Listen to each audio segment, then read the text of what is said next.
I start by applying the base color using sterling silver base. There's no need to add water to the paint. Just make sure your brush is slightly damp. 2 coats are enough. Now, using sterling silver shade, I apply the wash over the entire surface. This shade naturally levels very well and flows into the recesses, though it's also a good idea to guide it toward those areas for a better effect. If you want the recesses to stand out even more, you can apply a second layer of shade. Just make sure the previous layer is completely dry before doing so. To fix areas where the shade has pooled too much or stained the surface, I use the airbrush color. Its formulation is different from the base color and allows you to apply a thinner layer, which is great for this kind of correction. Finally, I apply highlights on the most prominent parts of the armor and along the edges.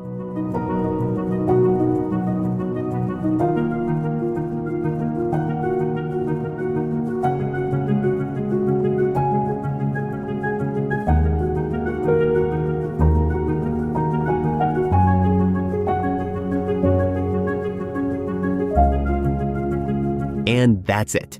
The armor is finished in 4 steps, following the BSL system. These steps apply to all metallic families within the BSL system.